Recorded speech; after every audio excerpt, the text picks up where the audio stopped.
Welcome along, fellow time travelers and beetle people. When George Harrison acquired Friar Park in 1970, the estate was dilapidated, and the Japanese garden, originally built in the early 1900s, was virtually non-existent. Overgrown and neglected, its rock formations, lanterns, and bridges were buried under weeds or crumbling, if they were there at all. George, deeply interested in Eastern spirituality, saw the garden's potential as a meditative haven. And so he and his wife, Patty Boyd, undertook a meticulous restoration, guided by Sir Frank's original vision and the design based on illustrations by Josiah Conder's principles. The gardeners cleared overgrowth, replanted Japanese species like maples and azaleas, restored stone lanterns, and rebuilt or replaced bridges, preserving the symbolic integrity of the design. This years-long process, which later involved Olivia, as well as horticulturalists and historians, to revive the garden's authenticity, blending Sir Frank's Victorian interpretation with George's spiritual reverence. The restored garden featured a serene pond, a tea house, and winding paths, all designed to foster tranquility and reflection. These images, many taken soon after the Japanese garden was built, and in recent years, show the serene Japanese garden, characterized by its harmonious blend of natural and man-made elements. A tranquil pond serves as the central feature, its calm waters reflecting the surrounding landscape and enhancing the peaceful ambiance. The pond is bordered by an arrangement of smooth, rounded stones and lush greenery, including neatly trimmed shrubs and trees, which create a sense of balance and order. A small, arched wooden bridge gracefully spans the water, connecting the two sides and symbolizing a transition or journey, a common motif in Japanese garden design. Several traditional stone lanterns are strategically placed throughout the garden, their weathered surfaces adding a sense of timelessness. These lanterns, some standing alone and others near the water's edge, were intended to illuminate the paths and enhance the garden's spiritual atmosphere, especially at dusk and at night. The garden also features a small tea house with a curved roof, nestled among the trees, offering a quiet retreat for contemplation or ceremony. Tall pines and other trees form a natural backdrop, their vertical lines contrasting with the horizontal flow of the water and paths. The landscape includes gentle slopes and small islands, representing mountains and sacred sites in miniature, a nod to the Japanese tradition of recreating nature's essence. A statue of a heron stands gracefully near the bridge, adding a touch of wildlife and reinforcing the garden's connection to the natural world. The overall design emphasizes symmetry and subtlety, with carefully placed rocks, plants, and structures creating a meditative space that invites reflection. For George, a devoted follower of Hindu and Buddhist philosophies, the Japanese garden was a spiritual sanctuary. Walking its paths, surrounded by symbolic stones and whispering pines, offered a space for meditation and connection to the divine. The garden's Zen-inspired design encouraged mindfulness, with each element prompting reflection on harmony. George, who often spoke of transcending material concerns, found solace here, especially during challenging times. It became a retreat where he could escape fame's pressures and reconnect with his inner self. Today, the Japanese garden at Friar Park remains a private oasis, cherished by George's family and friends. Maintained by Olivia and Danny and their dedicated team, it preserves the symbolic and spiritual essence that Josiah Conder described, with its bridges, stones, and trees evoking timeless serenity. Though not open to the public, it serves as a living tribute to Sir Frank's vision and George's devotion, offering a space for quiet reflection. The garden's enduring presence underscores its universal appeal, as Kondo predicted, blending Japanese aesthetics with a timeless call to contemplation, cherished by all those who experience it.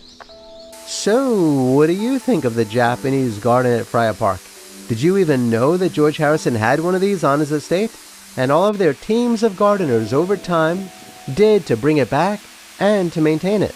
Please share your thoughts in the comments below. Kindly remember to like, share, and subscribe, and hit the notification bell. Please check out the links below to learn how to support my research and productions. This channel is sponsored by CampfireShop.com. Do me a favor and check them out and buy some awesome candles, herbal supplements, teas, and more. Kindly be kind to all of our fellow earthlings and please do not harm them.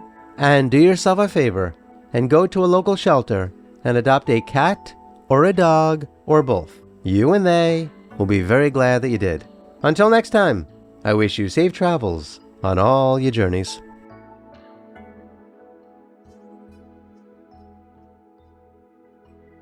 Hey beetle people, are you still listening right now? Most people turn this video off as soon as they hear my closing. But you stuck around, so now you get to hear this special section. First of all, how are you? I hope you're doing well. You know me, right? Scott? I've written a bunch of books about Friar Park. I used to be on Facebook quite a bit. But what bothered me about that is I was just posting the same photos over and over and over again. And if somebody would get on in the afternoon and I posted photos in the morning, they would bitch like, hey, how come you don't post any photos of the Japanese garden? And it's like, why don't you scroll down? I already did. And so I got away from Facebook a long time ago and went over to YouTube, and I figured, okay, I'll just make videos specifically about individual subjects on, let's say, Friar Park, and then you could watch this and you could see all the information. And then if I wanted to do more, I could, and so that's what I've been doing. But anyway, not many people have been complaining about how I've been manipulating some of these images, but some people do, and I wanted to address that really quick. I honestly don't understand why people write things like, AI, why all the AI slop? I honestly don't even know what AI is. I mean, it sounds like just a catch-all phrase that's making the rounds and people latch onto it and it makes them feel like they're saying something important because they say, AI, no more AI. I mean, it's animation software. That's all it is. I mean, the way I'm using it. I write the scripts. It's me talking. I narrate the scripts. Okay, so it's me. So it's not an AI voice. These aren't AI scripts. It's me. And it's my research, because if I depended upon ChatGPT or Grok or something else to write my scripts for me, they could get stuff totally wrong, couldn't they? And so if I didn't know all of this stuff about, let's say, Friar Park, I would be saying all kinds of stupid stuff. So who knows what those scripts would even be like? And so, yeah, here I am, talking to you. And all of the photographs or paintings or sketches or whatever I have are all mine too. Now check this out. I've never been to Friar Park. And even if I did, it's unlikely they would have let me take any photographs. And so there simply aren't many photos out there of Friar Park. And so now we've got these great programs where I'm able to say, hey, listen, show me this photo in the spring, in the summer, in the fall, in the winter. Add storm clouds, add snow clouds, add flowers, add blue sky with clouds. And you can do all these different things. And so now, instead of having just a handful of images, I now have a whole bunch that I can work with. And I think that's a pretty good thing, because this really is all about storytelling, isn't it? I mean, we're trying to tell the story of Friar Park and Tittenhurst Park and the Dakota and other landmarks associated with the Beatles. And so thank goodness all these programs are around to help me do this. And let me tell you something, it's a lot of work. I mean, when you watch a video and it's 8 minutes long and you think, oh, how long could that have taken? It could take me sometimes 2 or 3 days to put these together. Between gathering my images together and then sharpening them, because a lot of them are really blurry, and then colorizing them, and now using different animation programs, it's a lot of work to tell the story. And so I'm really grateful that there are all these programs together, and they're only gonna get better. And so what are you supposed to do? Not do anything? Should I just keep doing the same types of videos that everybody else could do? Grab the same 3 or 4 photos that everybody has seen a million times and just splice them together and say, hey everybody, check out my cool images of Friar Park. And it's like, yeah, now what? And so I'm really excited, to be honest with you. And remember, when the Beatles were around, they embraced all sorts of stuff like this. I mean, if John Lennon was alive today, he would probably be all over this stuff. And so let's have a little bit of fun, yeah?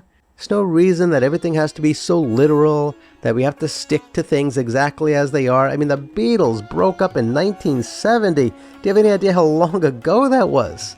And so, let's go ahead and gather what we can and do the best we can with the technology available to us. And let's have a little bit of fun, shall we? Learning about the Beatles in ways that have not been told before. That is something that I'm pretty excited about. And I'm glad you're here with me as we do it. And so I'll see you next time, my fellow Beatle people.